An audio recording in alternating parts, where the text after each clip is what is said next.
tahap 2 atau penyerahan tersangka Oke. dan juga berikut barang buktinya kepada jaksa penuntut umum yang berulang kali disebut seolah-olah sudah P21, padahal kami juga sampai hari ini tidak mendapatkan informasi yang jelas tentang status kasus ini.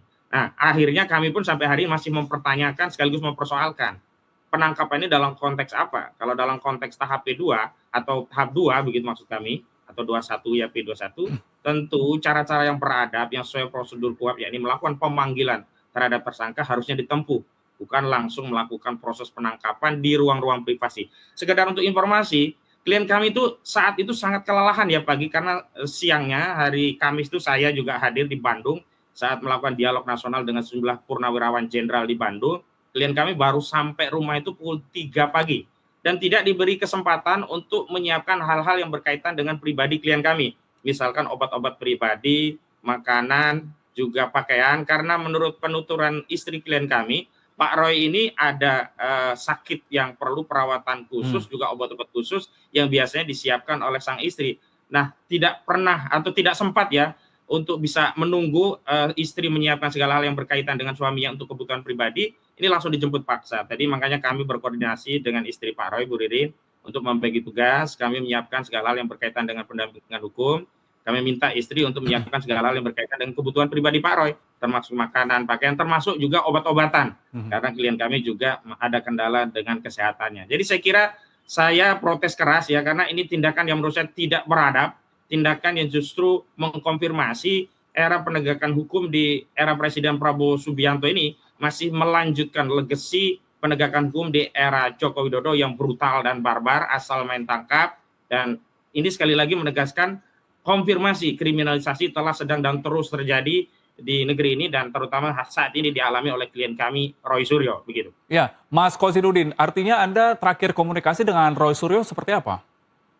Terakhir komunikasi kemarin sore kami tidak ada masalah karena saya juga menyampaikan pandangan di forum dialog kebangsaan Purnawirawan Jenderal TNI dan ada juga Purnawirawan Jenderal Polisi Pak Komjen Pol Purnawirawan Polisi Ugro Seno. Pak Roy juga hadir bersama Pak Ugro Seno. Kami biasa Pak Roy menyampaikan pandangan, Pak Ugro juga iya. Di sana juga ada mayor Purnawirawan Jenderal yang lain seperti Pak Jenderal Tiasno dan yang lainnya. Sehingga kami tidak ada firasat apapun dan dalam takaran hukum kami kalau ada tindakan hukum setidaknya dimulai dengan proses pemanggilan. Sehingga kami tim kuasa hukum juga bisa mempersiapkan diri, termasuk keluarga juga bisa mempersiapkan diri. Tapi tidak ada angin, tidak ada hujan kok tiba-tiba dilakukan penangkapan. Justru kami curiga ini bagian dari tekanan dari kubu Joko Widodo, karena selama ini mereka yang berulang kali minta agar klien kami ini ditahan, padahal proses penegakan hukum itu tidak selalu harus dengan penahanan. Di sisi yang lain, Polda Metro Jaya menampakkan kezaliman yang sangat kontras, yang sangat telanjang, yakni ketika tersangka ya Firly Bahuri sudah bertahun-tahun tidak ditahan atau tidak dijemput paksa.